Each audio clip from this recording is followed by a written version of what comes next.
This is a grade 7 CVA Unit 3, Topic 2. Number 1. Some dairy farmers want to increase the amount of milk produced by their cows. How can the farmers use selective breeding to increase milk production? A. By increasing the age of the cows that are bred. B. By choosing cows that are high milk producers. C. By limiting the amount of offspring per cow. D. By choosing cows that can produce milk after eating the most food. Number 2. A student examines the winged insect below.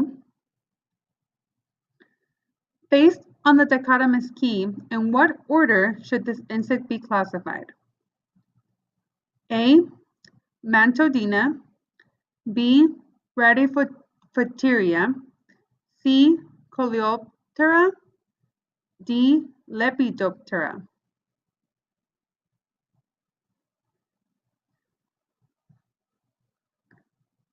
Number 3. Xylem is a plant tissue made up of elongated cells stacked end to end along the length of a plant stem. Which of the following describes the most likely function of xylem? A. Help prevent water loss. B. Exchange gases with the atmosphere. C. Capture sunlight for photosynthesis. D. Transport water from roots to leaves. Number 4. Copper compounds are used in large amounts to control the growth of algae and other aquatic plants. Copper interferes with photosynthesis. In these organisms, what would most likely result of an accidental spill of these compounds in an aquatic environment? A. The fish would grow larger than usual. B. The plant populations would be reduced. C. The plants would increase in size but decrease in number. D. The zooplankton population would increase. Question 5. The bald eagle and gray fox are both predators found in North America. The two animals are similar in size, weighing 13 to 15 pounds. Despite their similar size, the bald eagle is able to fly. Which of the following best explains why the bald eagle is adapted for flight? A. The skeleton of the bald eagle is lightweight and composed of hollow bones. B. The prey of the bald eagle can only be found on high mountaintops. C. The habitat of the bald eagle is not accessible from the ground. D. The bald eagle must migrate long distances during the cold winters.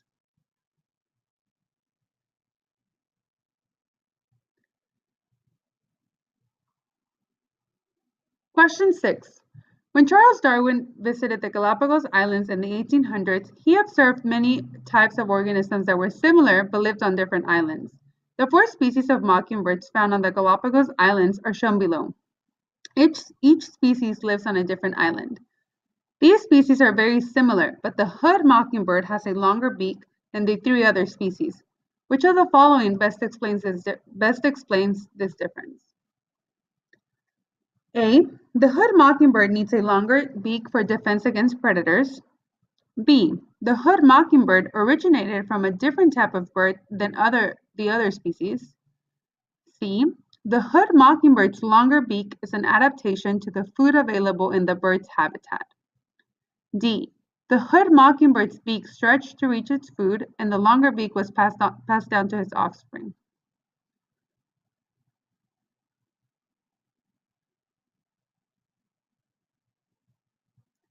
Question 7. Before the Industrial Revolution, the majority of peppered moths found in England were a light gray-brown color, similar to that of the lichen commonly found on tree trunks. A few of the moths had a mutation that made them a dark gray-brown color.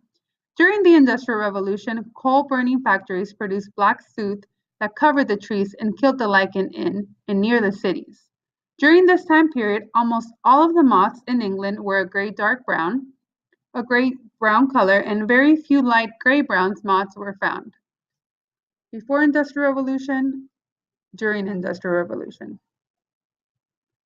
Which statement explains the change in color seen in England's peppered moths population? A. Moths that were dark gray-brown were susceptible to a parasite during the Industrial Revolution.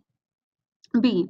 Moths that were dark gray-brown were able to find a food source other than that lichen during the Industrial Revolution. C. Moths that were dark gray-brown were able to migrate out of England during the Industrial Revolution and establish communities in other parts of Europe. D. Moths that were dark gray-brown were better camouflaged during the Industrial Revolution and avoided predation by birds. Question 8. Simple leaves have a single leaf on a petiole or stem, while compound leaves have more than one leaflet on a petiole. This unknown leaf can be identified using the dichotomous key. Compound leaves, simple leaves. Unknown leaf. Answer A, Texas mountain laurel. Answer B, black willow. Answer C, Texas madrone.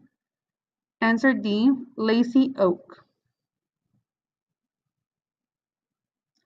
Some students collected leaf samples. The students used the leaf identification key to identify a leaf sample. Leaf identification key. A, horse chestnut. B, honey isocust. C, ginkgo. D, black maple. Question 10. What types of small organisms that live on the bottom of streams can be good indicators of water pollution? The table below groups some organisms by their tolerance of pollution. Stream organisms. Organisms, riffle beetles, stoneflies, mayflies, cannot tolerate pollution. Dragonflies, soap bugs, crayfish, midges, pouch snails, aquatic worms can tolerate pollution. A certain stream that was historically clear and clean has become increasingly populated with fertilizer waste over the years. Which of these describes a likely result of this pollution? A. Mayflies that were previously abundant are no longer present in the stream. B. Stoneflies and midges thrive and compete for the same food source. C. Large numbers of crayfish have suddenly died. D. Riffle beetles have become more abundant in the stream. Question 11. The table shows the number of two types of beetles in the same environment over a period of 3 years. Year 1, Year 2, Year 3. Which statement best explains the difference between the number of green and brown beetles? A. Brown beetles are better at blending in and hiding from predators than green beetles. B. Green beetles are more suited for the environment than brown beetles. C. Green beetles have a shorter life cycle than brown beetles. D. Brown beetles attract more mates than green beetles. That completes your test.